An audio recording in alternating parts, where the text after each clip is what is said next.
today I want to start with Avogadro and the mole.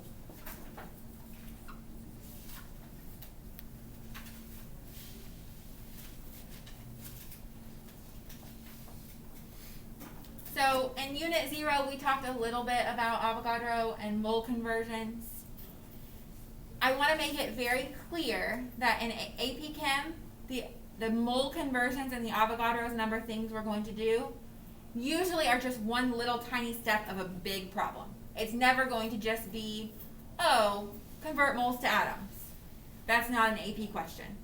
It's going to be, you're using it to find a number of electrons in an electrochem problem, and then you're going to use that to find the voltage or something like that. It's just a tiny little part of the big picture of AP chemistry. But regardless, Avogadro's number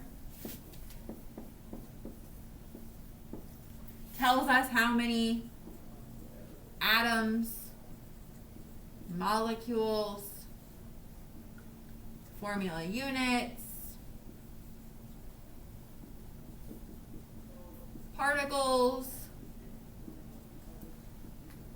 electrons, lots of things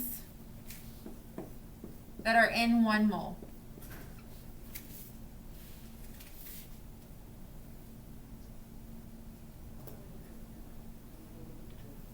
Honestly, you could use an Avogadro's number to describe any huge number of things.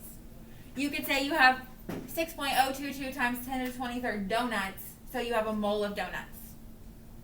Just like saying you have a dozen donuts. You could say you have a mole of money, and you have 6.022 times 10 to the 23rd dollars. It's just it's a group of things, the same way that a dozen is a group of things. The one that we use a lot in AP chemistry is electrons. We care how many electrons we have that are moving through an electrochemical cell because that tells us something about the voltage. And we'll get there later. That's coming soon. But you remember this from Chem 1A.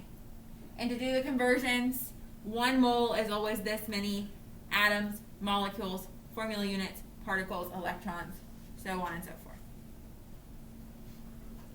Questions so far? Okay. You can also say that the molar mass is equal to 1 mole. And to find the molar mass, it's the number on the periodic table.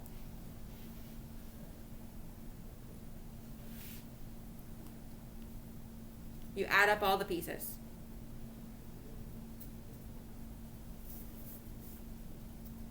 Questions? Okay.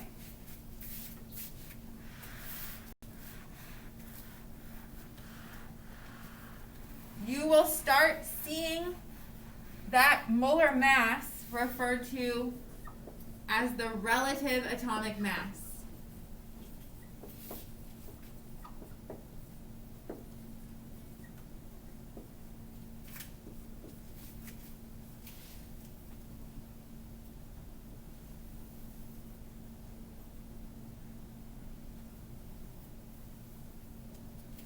And the relative atomic mass is the weighted average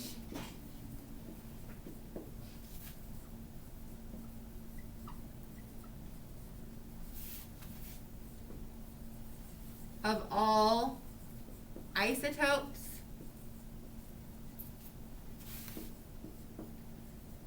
of an element.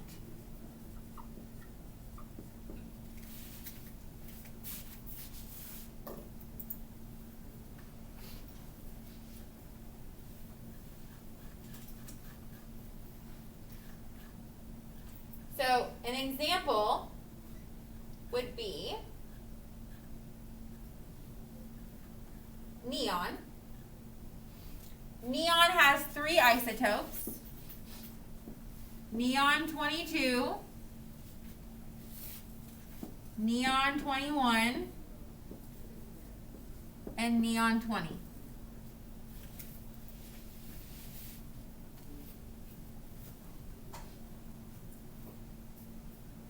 just for review, these are all neon, so they all have 10 protons. This one has 12 neutrons. This one has 11 neutrons. And this one has 10 neutrons. That's what makes the mass. And we talked yesterday, if you watched the video, about atomic mass units. Atomic mass units are those tiny little things we use to measure mass. So this would be neon 22 has a mass of 22 atomic mass units. 21 atomic mass units. 20 atomic mass units. They're equal to roughly a proton or neutron. That's what they are. One atomic mass unit is about one proton or neutron. Neutrons and protons are the exact same size. Okay, neon 22 has an abundance of 8.01%. If you have a sample of neon, 8.01% of it is neon 22. This one is 1.99% neon 21, and this one is 90% of all neon.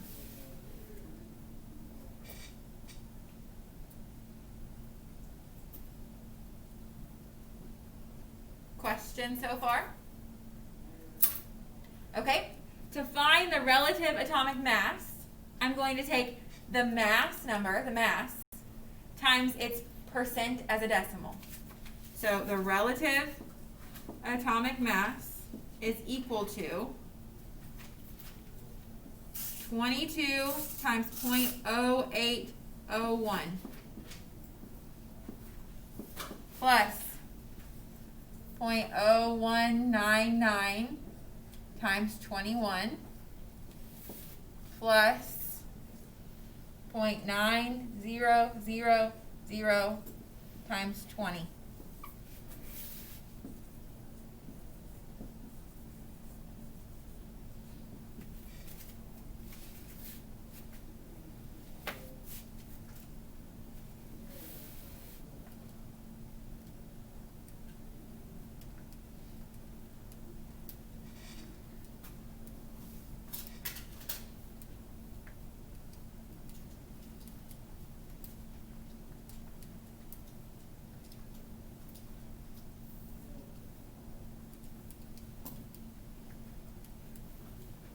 You get 20.18 AMUs is the average or relative atomic mass of neon. It's really close to 20 because 20 is the most abundant isotope. It's higher than 20 because the other isotopes are bigger. But this number represents something about all of those isotopes. That's why we do weighted averages. Questions? Okay, so chemists had to figure out all of the isotopes for all of the elements. And it wasn't one of those things where they could take neon and pull the particles into piles. They had to use something called mass spectrometry, or mass spec.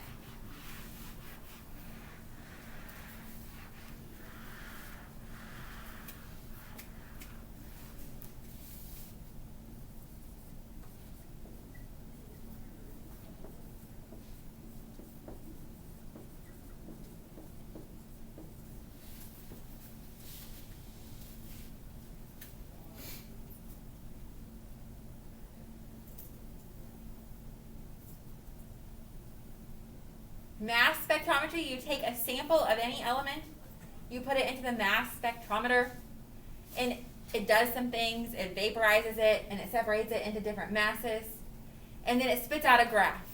And the graph looks like this, where the x-axis has mass per charge, the y-axis has percent abundance,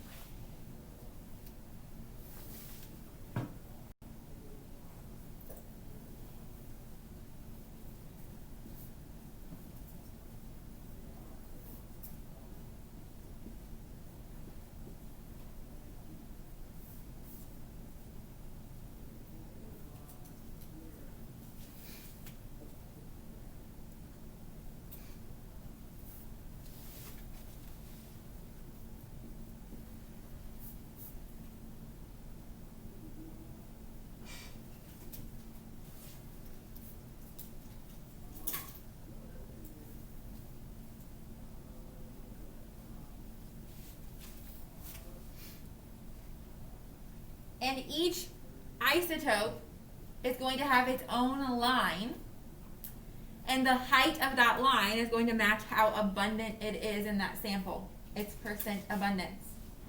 So for that neon we just did, neon 20 was 90%. So it has, at 20 for mass, it has a really tall line, all the way up to 90. 21 was only about 2%. So it's a teeny tiny line. And then 22 was about 8%.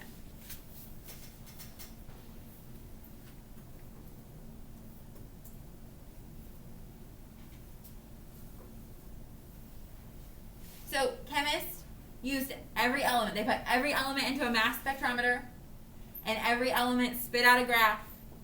And they used these graphs, the masses and the percent abundances, to find the relative atomic masses of the elements. They didn't count piles of isotopes. You can't do that.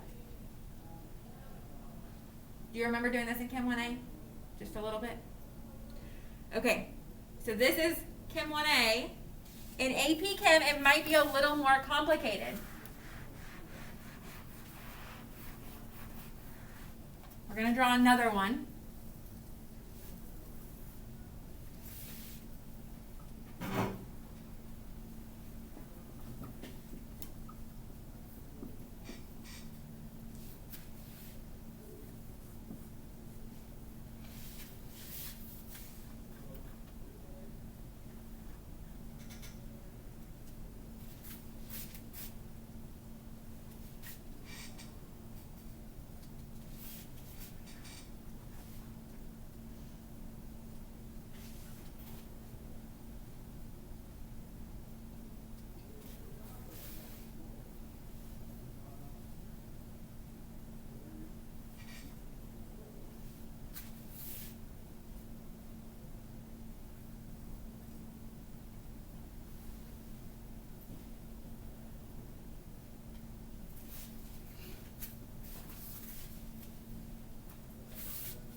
Okay, so chemists put a sample of a gas into a mass spectrometer, and they got a graph that looks like this.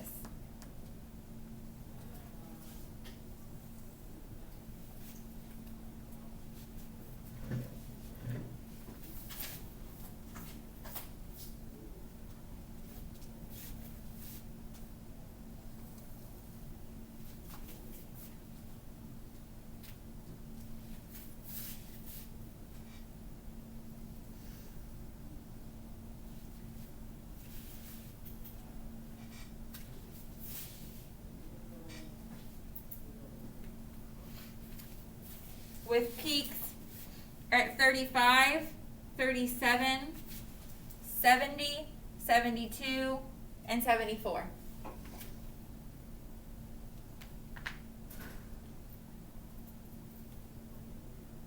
And you might notice that this one has an abundance of 100.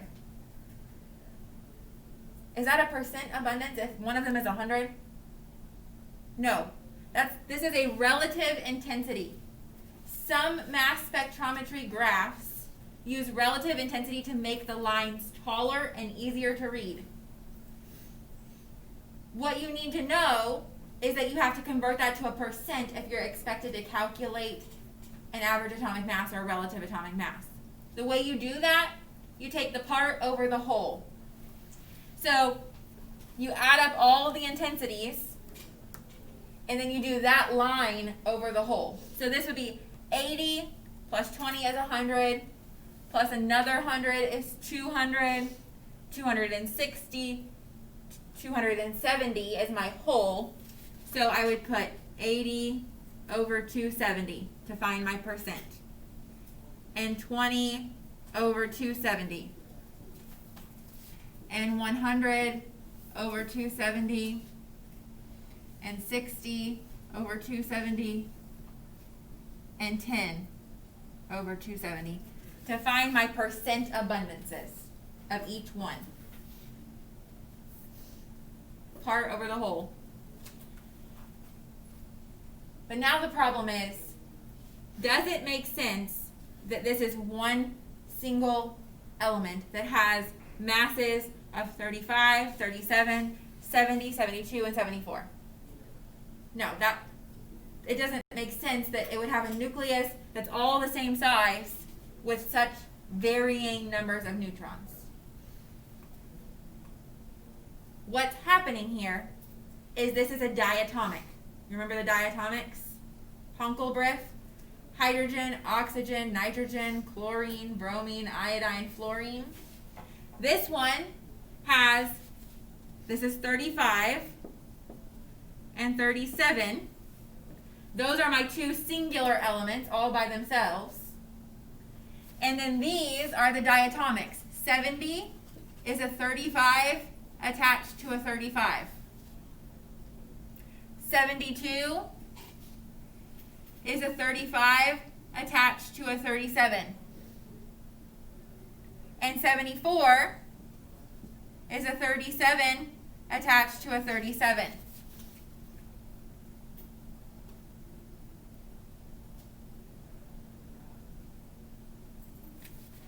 This is chlorine 35, chlorine 37,